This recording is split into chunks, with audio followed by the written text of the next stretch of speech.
तो इस क्वेश्चन में एक सर्कुलर ट्यूब है जिसमें दो इमिसिबल लिक्विड्स हैं। एक की डेंसिटी D1 है और दूसरे की डेंसिटी D2 है। और डेफिनेटली यहाँ से देखने से बोल सकते हैं जो काला वाला D1 है उसकी डेंसिटी ज़्यादा होगी, तभी वो नीचे आया हुआ है, और ऊपर डेंसिटी D2 की लिक्विड है। दोनों 90 डिग्री सस्पेंड कर रहे हैं, यानी क्वार्टर में है। एक क्वार्टर में दो लिक्विड, एक क्वार्टर में एक लिक्विड, दूसरे क्वार्टर में दूसरा लिक्विड।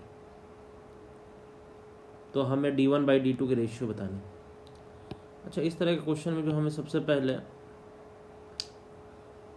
हाइट निकाल लेना होता है। जैसे ये अल्फ़ा है तो ये 90 माइनस अल्फ़ा हो गया, ये कितना हो गया, ये अल्फ़ा हो गया, और ये भी हो गया 90 माइनस अल्फ़ा।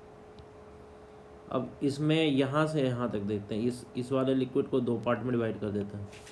यहाँ से देखो दो पार्ट हो गए, इस साइड दो लेयर आ गए। इसकी हाइट हम मान लेते हैं H1 है, और दूसरे वाले की हाइट क्या मान लेते हैं हम, H2। और यहाँ से यहाँ तक की हाइट जो है ये H3। तो H1 H2 H3 की वैल्यू हम निकाल रहे हैं अल्फ़ा के टर्म्स में और रेडियस R के टर्म्स में। अब H1 भी देख सकते हैं हम, दो पार्ट से मिलकर बना हुआ है H1, एक अल्फ़ा एक 90 माइनस अल्फ़ा।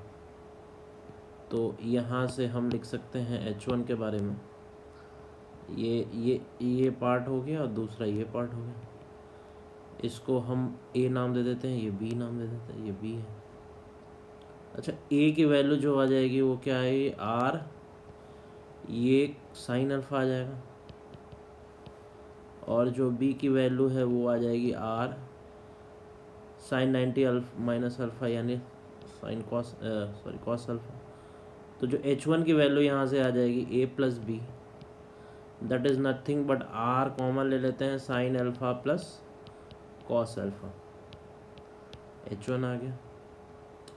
इस तरह H2 की वैल्यू हम क्या लिख सकते हैं, H2 की वैल्यू हम लिख सकते हैं, ये H2 की वैल्यू ये वाली जो, तो ये आ जाएगी, ये simply R cos alpha, R minus R cos alpha, that is R common ले लिए, 1 माइनस कॉस अल्फ़ा आ गई इसकी वैल्यू।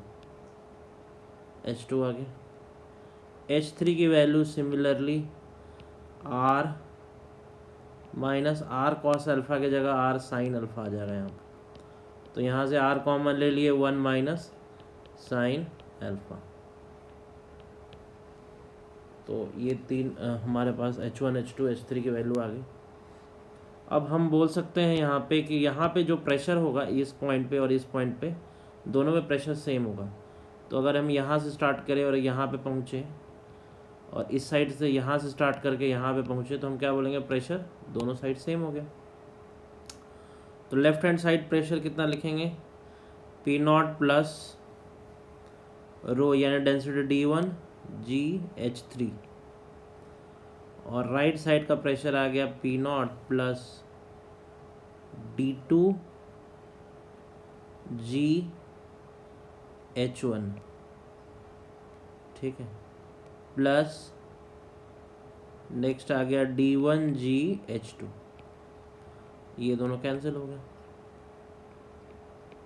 अब इसको बस H1 और H3 की वैल्यू पुट कर देनी है हमें। H3 की वैल्यू आएगी, that is R 1 minus sine alpha, और D2 इंटू GH1 की वैल्यू आएगी R sign alpha plus cos alpha, plus D1 GH2 की वैल्यू आ जाएगी R 1 माइनस कॉस अल्फ़ा। अब देखो G तो कॉमन ले लेंगे, कैंसिल हो जाएगा, G R भी कैंसिल हो जाएगा, दोनों साइड से कॉमन लेके। अब यहाँ से हम देखो इसको मल्टीप्लाई कर देते हैं, D1 minus D1 sine alpha equal to D2 sine alpha plus D2 cos alpha plus D1 minus D1 cos alpha. ये आ गई वैल्यू। अब यहाँ से देखेंगे तो कुछ कैंसिल भी हो जा रहा है, दोनों साइड D1 आ गया तो कैंसिल हो गया, ठीक है। अब यहाँ से हमारे पास ये जो D1 है इसको इस साइड लेके आएंगे, तो D1 cos alpha minus D1 sine alpha, और इधर आ जाएगा D2 कॉमन ले लिए तो sine alpha plus cos alpha आ गया यहाँ से वैल्यू। यहाँ से हम D1 कॉमन ले सकते हैं, cos alpha minus sine alpha equal to D2 sine alpha plus cos alpha. अब यहाँ से जो है हमारे पास D1 अपॉन D2 की वैल्यू आ गई, sign alpha plus cos alpha divided by cos alpha minus sine alpha. अब ऊपर नीचे हम डिवाइड कर सकते हैं साइन अल्फ़ा से या कॉस अल्फ़ा से डिवाइड कर देंगे। ऊपर नीचे कॉस अल्फ़ा से डिवाइड कर देंगे तो ये बन जाएगा tan alpha plus 1 divided by cos से डिवाइड किए 1 माइनस टेन अल्फ़ा। तो यहाँ से हमारे पास फाइनली D1 अपॉन D2 की वैल्यू आ गई 1 plus tan alpha divided by 1 minus tan alpha. ये फाइनली